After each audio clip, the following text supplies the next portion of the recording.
Welcome peers, to the International Heart Failure Channel. We have with us again Professor Giuseppe Rosano, the President of the Heart Failure Association of ESC. Professor Rosano will be explaining to us some of the important changes of the 2021 ESC heart failure guidelines. An update of the guideline is necessary as new data emerge from current clinical trials. This should change how we view and manage heart failure ahead. Before we start, you may want to switch on the subtitles of your preferred language. On the video screen, you may switch on subtitles by clicking CC icon. To choose your subtitle language, please click Setting icon. Go to Captions. Then, select Auto Translate to open a language bar. Scroll down the bar and pick your preferred subtitles language. The subtitles now appear underneath the video screen. Now, please enjoy the video.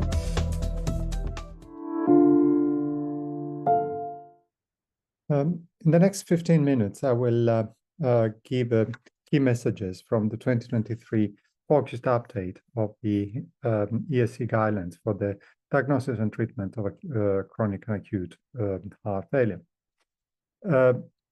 These have been released at the end of August during the European Society of Cardiology main congress in Amsterdam. And the reason for this update is based on the fact that since the publication of the 2021 ESC guidelines, there have been several randomized clinical trials that should change patient management ahead of the new guidelines.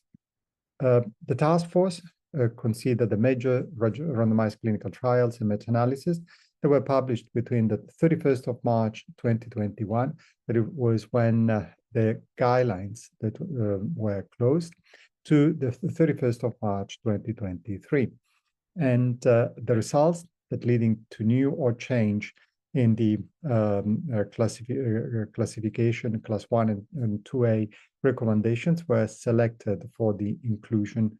And in order to give a class 1 or class 2A recommendation, there was a need of more than 75% of task force agreement to include. Now, more than 75%, the task force had agreed for the level of evidence or the class of recommendation to be ratified. And the new recommendations are therefore additive to the guidelines. The major randomized clinical trials that have been considered for the new update are listed here. Most of them had an effect on clinical practice. Other had a minimal effect on clinical practice or were not considered to be to have a significant impact on patient management. Then looking at the section that have been updated, we have a section on chronic heart failure, where the heart failure with mildly reduced ejection fraction, heart failure with preserved ejection fraction have new recommendations. Then new recommendations for acute heart failure and for comorbidities and prevention of heart failure. Now, regarding chronic heart failure, we had two major trials that were released soon after the 2021 guidelines. The Emperor Preserved, that actually was presented 4 hours after the 2021 heart failure guidelines were presented, and the Liver. Both of them demonstrated a significant reduction in cardiovascular hospitalization or cardiovascular death. And a meta-analysis of these two trials clearly demonstrated a reduction in cardiovascular death or first hospitalization, a reduction in cardiovascular death and hospitalizations for heart failure.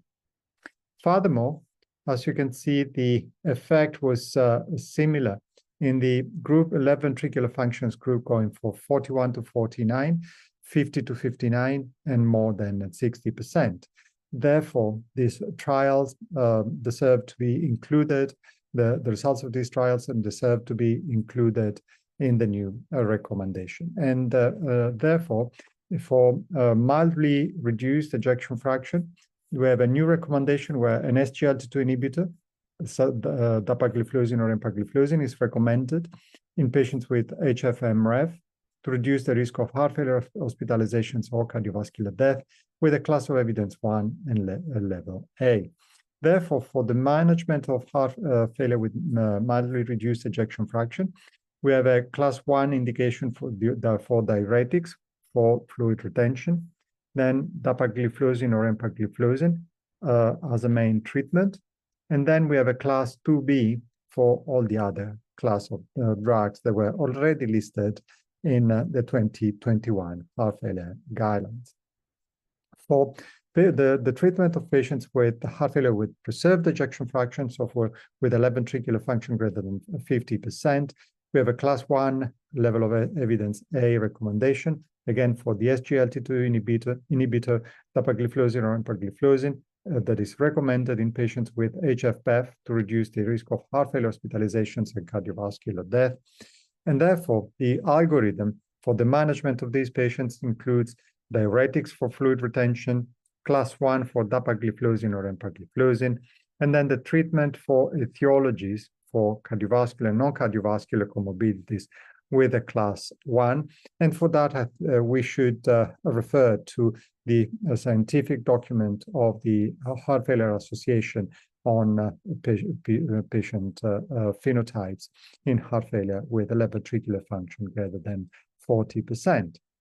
Regarding acute heart failure, these were the recommendations to be followed in patients with heart failure. So we had the 1C recommendation in patients that needed to be carefully evaluated to reduce the sign of congestion, to start all the evidence-based oral medication before discharge, and the follow-up visit within 1 to 2 weeks.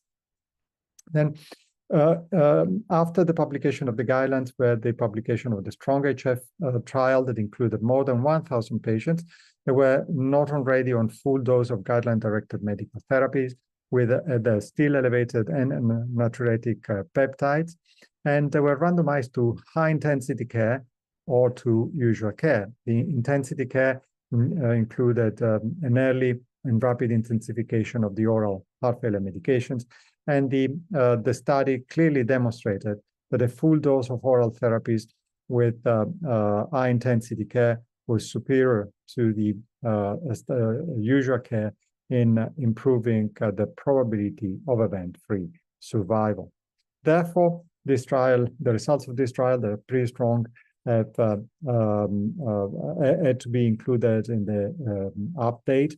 And we have a class 1B recommendation for an intensive strategy of initiation and rapid up-titration of evidence-based treatment before discharge and during frequent and careful follow-up visits in the 6 weeks after an heart failure hospitalization.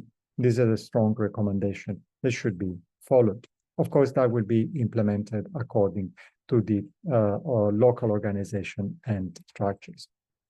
Regarding the comorbidities and the prevention of heart failure, we've had SGLT2 inhibitors trials in patients at high risk of cardiovascular disease, but also in patients with chronic kidney disease, where the EMPA kidney added to the DAPA-CKD, and also the EMPA preserved and the liver, they also added into the comorbidities. So what is important is that there is a collaborative meta-analysis of the large placebo-controlled trials that on the impact of diabetes, of the SGLT2 on diabetes, on kidney outcomes. This is a meta-analysis that takes into account all the evidence that's been gathered before and after the 2021 guidelines, and clearly demonstrated that in patients with chronic kidney disease, in diabetes and chronic kidney disease, the SGLT2 inhibitors are very effective in reducing events. Also, we had 2 trials with an MRA in chronic kidney disease, and these are the Fidelio trial that included nearly 5,734 patients with CKD and type 2 diabetes, with the primary endpoints of composite kidney failure, reduction in eGFR greater than 40%, or death from renal causes. And the figure DKD, there was again a study of finerenone in kidney disease in type 2 diabetes. This was a larger trial of 7,437 patients with the primary endpoint of composite of cardiovascular death, non-fatal MI, non-fatal stroke, or heart failure hospitalizations. And the data of these two trials were also included in the pooled analysis, the fidelity pooled analysis that demonstrated that the finerenone is very effective in reducing by 22% the hospitalizations for heart failure, and apart from the effect on kidney endpoints and reducing the progression of renal disease. So very strong data coming from finerenone, and for this reason, the recommendation for the prevention of heart failure in patients with type 2 diabetes and chronic kidney disease has now includes with a class 1A recommendation, the SGLT2 inhibitors, dapagliflozin or empagliflozin, and finerenone. So very new recommendations that should be implemented in all patients. Then we had the recommendation for iron deficiency in patients with heart failure. In the 2021 guidelines, there was a clear a class 1C recommendation for screening for iron deficiency, but the evidence and the level, the class of recommendation for the IV iron were class 2A in order to improve exercise capacity and quality of life, and 2A B to reduce the risk of heart failure hospitalizations. After the publication of the guidelines, we had a publication of the Ironman study that added to the evidence that we already had with ferric carboxymaltose, and therefore and three meta-analyses that followed. As you can see, the meta-analyses were all concordant in demonstrating a significant reduction in heart failure hospitalization or cardiovascular death with intravenous iron, and in both trials. So we have three meta-analyses. We had the three meta-analyses demonstrating that the pooled data from the previous studies with ferric carboxymaltose and the data from Ironman with ferric derismaltose. They've put together, they suggest a significant effect of IV iron. And therefore, we have a class 1A recommendation where IV iron is recommended in symptomatic patients with heart failure, reduced and mid-range ejection fraction and iron deficiency to alleviate heart failure symptoms and improve quality of life. And with a class 2AA for to reduce the risk of hospitalization and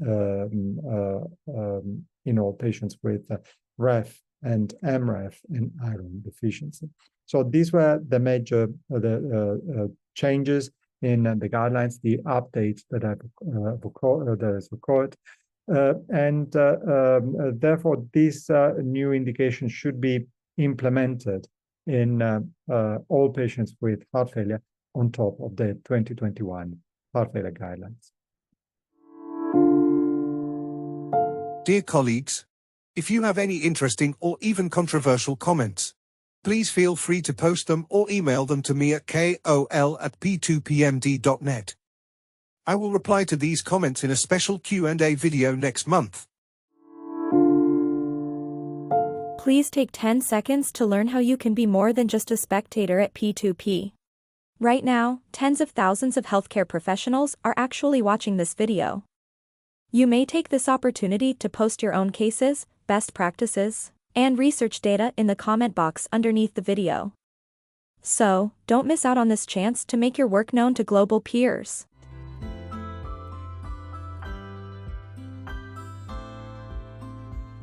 If you have any captivating insights that you would like to share with your peers, please email your thoughts to kol@p2pmd.net.